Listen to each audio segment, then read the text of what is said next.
Dans un village niché au pied des montagnes dorées d'Afrique, vivait un jeune homme nommé Kwame. Ce conte, transmis de génération en génération, nous enseigne une leçon précieuse sur ce que nous pouvons contrôler et ce que nous devons apprendre à accepter.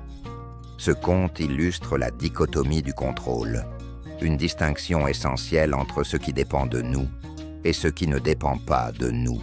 Kwame était un jeune homme travailleur et ambitieux. Chaque jour, sous le soleil ardent, il s'occupait de son champ, plantant chaque graine avec soin. Mais Kwame avait une particularité. Il voulait tout contrôler. Il croyait que s'il travaillait dur et prévoyait tout, rien ne pourrait lui échapper. Mais la nature, elle, avait ses propres plans. Un jour, une pluie inattendue abîma ses jeunes pousses. Furieux et impuissant, Kwame ne comprenait pas pourquoi ses efforts ne suffisaient pas. Alors qu'il contemplait avec tristesse ses plants endommagés, Kwame aperçut un vieillard qui passait au bord de son champ. C'était le sage Kofi, connu dans la région pour sa sagesse profonde. Le vieil homme s'arrêta un instant, appuyé sur son bâton de marche en bois d'acajou, et observa le jeune homme avec bienveillance. Ses yeux, brillants de la lueur de celui qui a traversé bien des saisons, se posèrent sur les plants abîmés, puis sur le visage tourmenté de Kwame. « Pourquoi luttes-tu contre le vent, mon fils ?» demanda doucement le vieillard. « Cherches-tu à contrôler ce qui ne peut l'être ?» Kwame, le cœur lourd, confia au sage ses frustrations. Il lui parla de son désir de tout maîtriser, de ses efforts pour que ses récoltes soient parfaites, de son besoin de prévoir chaque saison. Le vieillard l'écouta patiemment, un léger sourire aux lèvres, avant de lui parler de l'oiseau du destin qui habitait au sommet de la montagne sacrée. Cet oiseau, dit-il, détenait la clé de la paix que Kwame cherchait si désespérément. Intrigué, mais aussi plein d'orgueil, Kwame décida de partir en quête. Il était convaincu qu'il trouverait une solution pour tout contrôler et dompter les imprévus de la vie. Le voyage de Kwame fut long et semé d'embûches. Il traversa des forêts épaisses, gravit des collines escarpées et affronta des éléments imprévisibles. Mais ce ne furent pas seulement les obstacles physiques qui le marquèrent, ce furent aussi les rencontres qu'il fit en chemin. Une tempête, violente et soudaine, le bloqua dans une vaste plaine. Alors qu'il pestait contre le ciel, une vieille femme l'interpella depuis une petite hutte. Elle l'invita à s'abriter et lui prépara un bol de soupe chaude.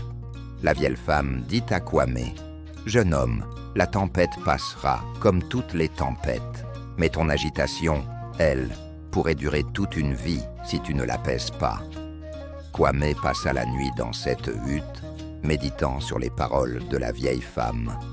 Peut-être avait-elle raison. La tempête ne pouvait être contrôlée, mais son propre esprit, lui, pouvait l'être. Plus tard, Kwame rencontra un groupe de villageois. Une inondation avait emporté leur pont, et ils travaillaient ensemble à en construire un nouveau. Le chef des villageois lui dit ceci : « Nous ne pouvons pas empêcher la rivière de déborder, mais nous pouvons choisir comment réagir. C'est ainsi que nous avançons. » En les aidant, Kwame comprit une autre leçon. Il n'avait pas besoin de tout contrôler pour avancer.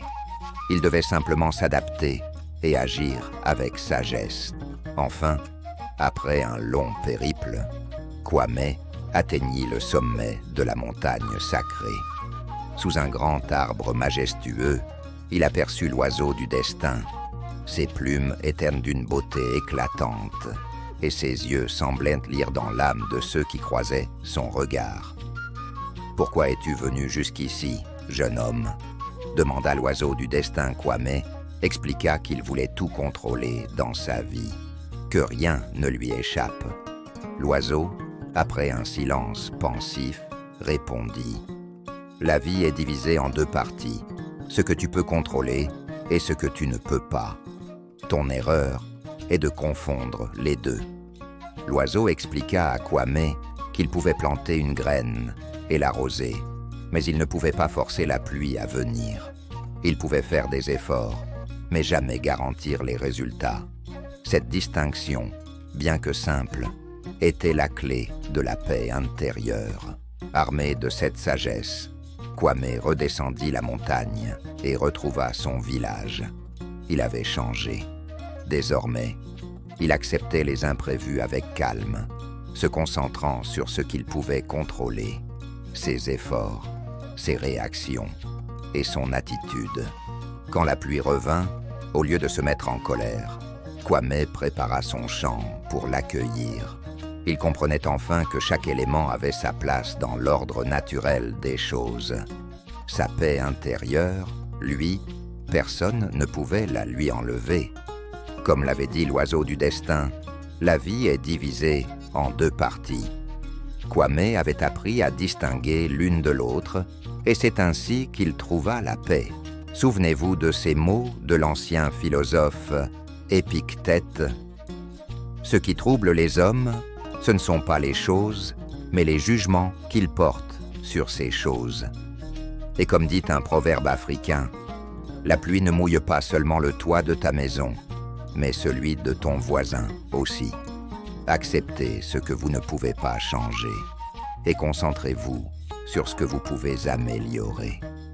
Si cette histoire vous a plu, laissez un commentaire, un pouce bleu et abonnez-vous pour découvrir d'autres contes remplis de sagesse et de magie. À bientôt mes amis.